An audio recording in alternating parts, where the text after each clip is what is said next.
E aí, tá assustado com o aumento do preço do MDF? Então, acho que todo mundo tá, né? Fala pessoal, tudo bem com vocês? Conforme prometido, eu fiz um post essa semana aqui no Instagram.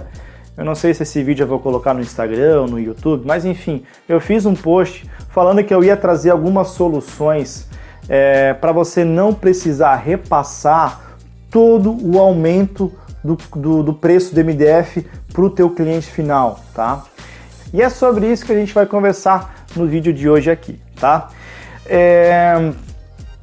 Todo mundo está sabendo, né, do que está acontecendo ali, o MDF branco começou a faltar, todo mundo começou a comprar e tal, o preço subiu, tiveram regiões que o MDF branco teve um reajuste até de 40%, tá?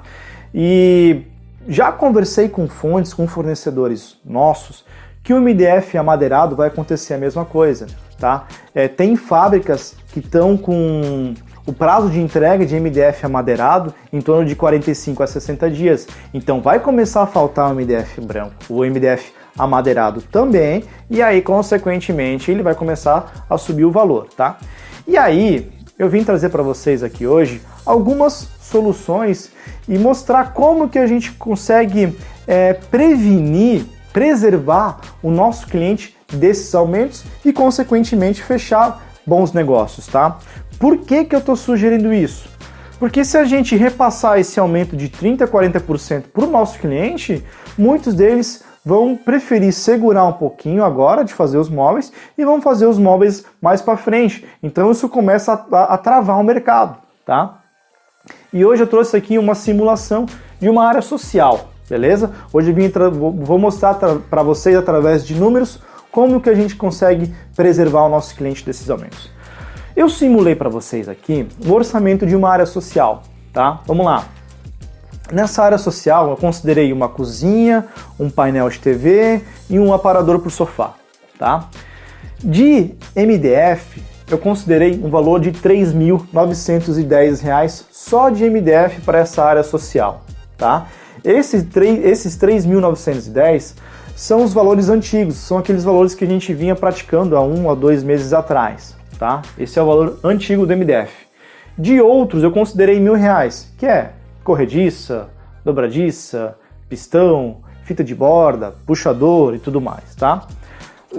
Temos um total de 4.910 só de matéria-prima. E aí existem marcenarias que fazem um orçamento dessa forma aqui, ó. 4.910 vezes 3, valor total dessa área social, 14.730, tá? Vocês sabem, muitas marcenarias fazem um orçamento dessa forma aqui, ok? Agora vamos considerar um reajuste do MDF.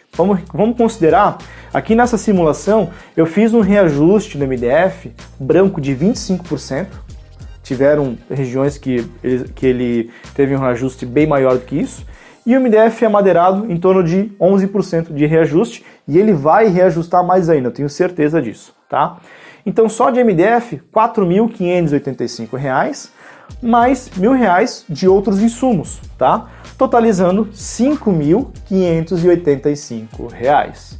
Vamos pegar esses R$ 5.585 e vamos multiplicar por 3. 16.755, tá? Vejam essa diferença aqui. Uma diferença lá na ponta para o consumidor final de 14%. É isso que o cara lá na ponta e o cliente lá na ponta vai sentir. R$ 2.000 praticamente, R$ 2.000 de diferença. Isso aqui é só de uma área social, agora imagina um apartamento inteiro, esse reajuste pode ser maior ainda. Na tua região, se o MDF reajustou muito, essa diferença aqui pode ser muito maior, pode ser de 20%, 25%. Então quando você apresentar essa proposta para o teu cliente, usando esse método aqui de fazer orçamento, pode ser que ele não vá fechar. Ou ele vai fechar com uma marcenaria que faz um orçamento certo e que vai conseguir segurar esse reajuste, que vai fazer um orçamento dessa forma aqui, ó, através do centro de custos, que é a tecla que a gente vem batendo bastante, beleza?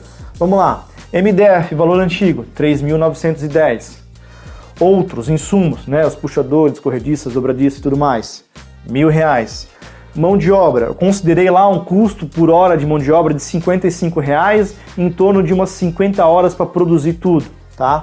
2.750, mais uma margem de lucro de 35%, que é 2.681. O valor final, para quem faz orçamento através do centro de custos, 10.340, tá? Isso para quem faz o orçamento através do centro de custos, beleza? E aí agora vamos considerar o reajuste do MDF. 4.585, veja, é o mesmo valor aqui também é o mesmo valor, tá? 4.585 de reajuste do MDF, né, um valor reajustado, mais R$1.000 de outros insumos, mais 2.750 de mão de obra, porque a mão de obra é a mesma, o trabalho é igual, tal, mais uma margem de lucro de 35%, que é 2.917, o valor final para o cliente, 11.252. Veja que lá na ponta, para quem faz orçamentos através do método de centro de custos, lá na ponta o cliente final vai perceber, vai sentir apenas 8,5% de reajuste, tá? Por que quem faz orçamentos através de matéria-prima vezes 2 ou vezes 3 vai repassar um aumento maior para o consumidor final? Porque ele está pegando o reajuste, o valor de reajuste do MDF e está multiplicando por 2, 2,5, 3, enfim, tá? E consequentemente, ele acaba passando isso para o cliente. Aqui eu fiz uma simulação de matéria-prima vezes 3, mas se fosse matéria-prima vezes 2,5, o resultado também daria 14%, tá? É só fazer a conta ali, que também vai dar 14%. Eu fiz aqui, então se vocês quiserem fazer o cálculo para confirmar isso, não tem problema nenhum. E ainda, esse cara aqui, que faz o orçamento do centro de custo, ele tem uma vantagem muito maior ainda. Além do preço dele ficar mais atrativo, dele passar menos reajuste para o cliente, né? Porque o reajuste dele está apenas em cima do MDF, ele não está multiplicando o reajuste. Esse cara aqui, ele consegue mexer na margem de lucro. Aí ele vai analisar a proposta, pô, é um cliente bom, tem um potencial bom, eu vou baixar um pouquinho minha margem de lucro, ao invés de 35%, ele vai colocar 30%, né? Então aqui o cliente final vai sentir menos aí no reajuste. Esse cara que faz o orçamento através desse método aqui, ele tem muito mais controle em cima do orçamento do que quem faz o orçamento com a matéria-prima vezes 2, vezes 2,5, vezes 3, ou vezes 4, vezes sei lá que for. E aí existem uns caras que fazem orçamento através de metro quadrado. Quem faz orçamento através do metro quadrado, se eu tivesse agora nessa situação fazendo orçamento através desse método, ia ficar assim, ó, igual esse cara do vídeo aí, o John Travolta, eu ia ficar meio perdido, tá? Porque o preço do metro quadrado, ele engloba tudo, ele engloba a mão de obra, ele engloba a matéria-prima, ele engloba a margem de lucro, então não tem como eu reajustar o valor do metro quadrado apenas inserindo o reajuste do MDF, não vai dar certo. Né? O valor também não vai fechar. Então, soluções que vocês podem se precaver, se prevenir para não repassar um reajuste tão alto para o seu cliente é começar a fazer um orçamento através do centro de custos, que você vai ter um controle muito maior do seu orçamento. Tá, galera? E só um jabá aqui rapidinho. Ainda, ou no final desse mês, ou na semana que vem, ou na outra, nós vamos abrir uma nova turma do curso Orçamento Certo, que é um curso que mais de 100 marcenarias do Brasil inteiro já fizeram. É um curso de pouquíssimas horas de duração, é um curso muito específico, ele bate exatamente nessa tecla de fazer um orçamento certo. Ele é um curso específico para marcenarias de pequeno ou médio porte, e é um curso muito rápido de fazer e que te vai trazer esse resultado aqui rapidamente. Beleza, galera? Um abraço e até mais.